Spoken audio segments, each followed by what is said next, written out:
Listen, listen. This wonderful sound reveals to the mind its true home. That's why I love the mindfulness bell, because I love sound, and sound is a perfect gateway, a door to our true home. But the door is always open. It's never been closed. It's actually not a door. It is a doorless door, a gateless gate. Don't you just love that Zen terminology?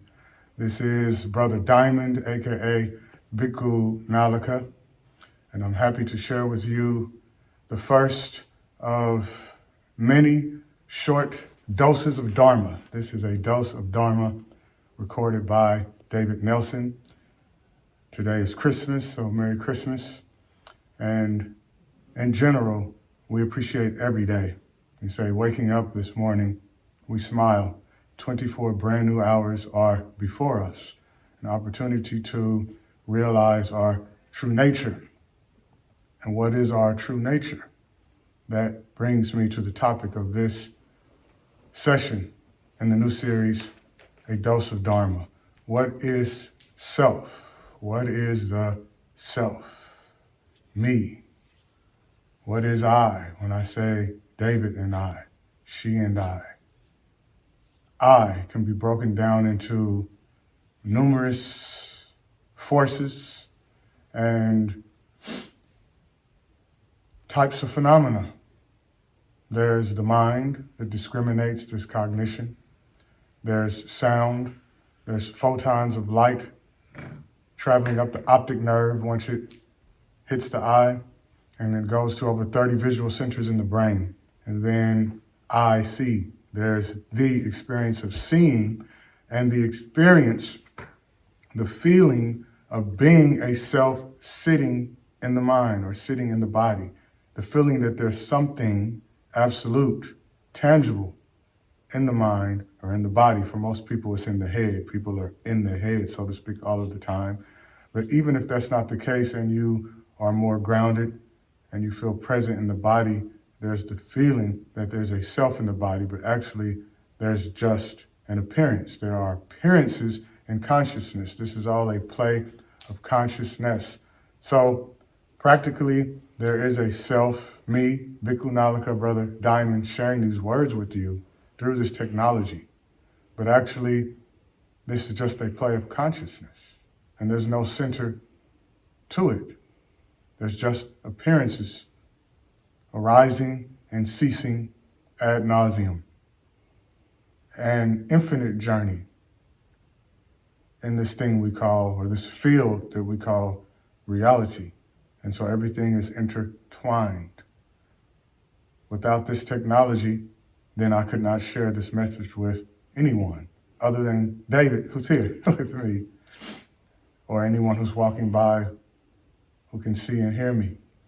So it's very important to really investigate what is the self, what am I, who am I?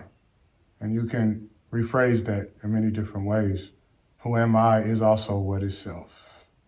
Because when we talk about self, we're talking about who am I? This feeling of being a man, a monk with this particular form. And it's important for me to acknowledge that this is a valid cognition.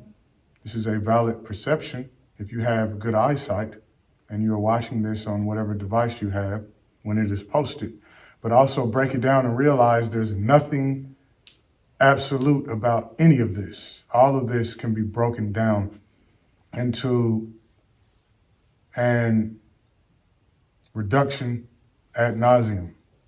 Reductio ad absurdum, meaning at a certain point in time, it is not beneficial to continue to reduce things down into something that you'll never discover, which is the ultimate root.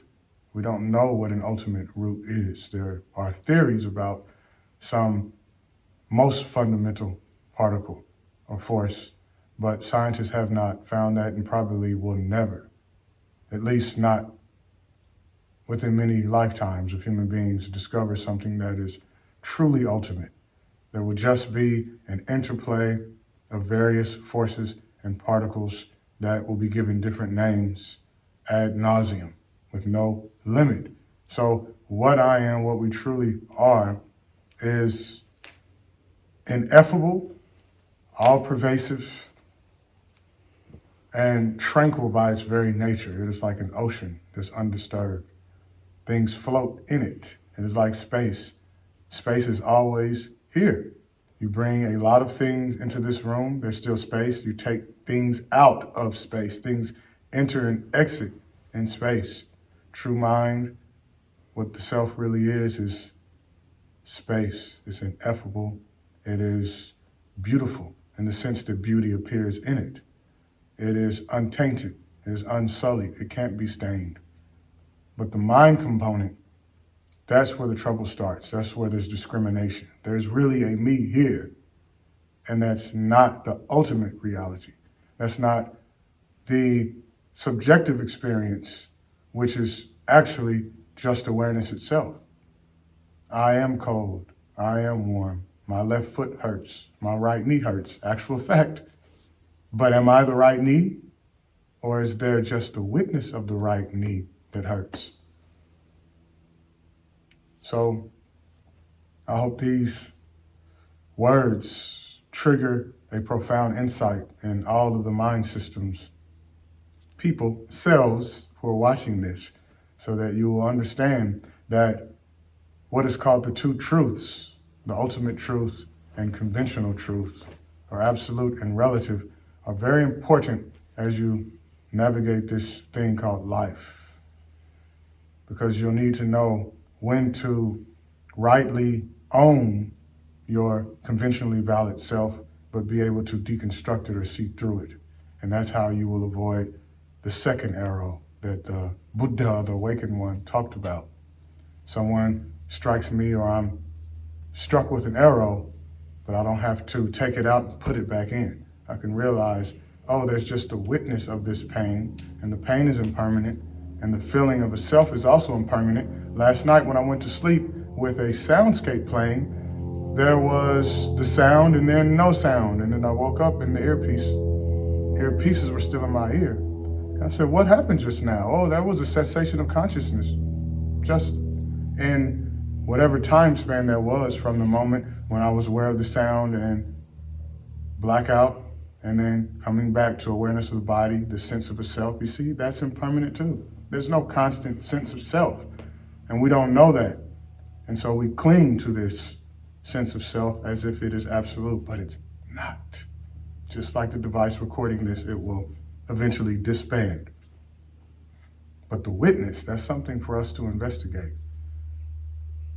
And that's the best I can say. We must investigate the witnessing or the bare knowing aspect of life, of existence.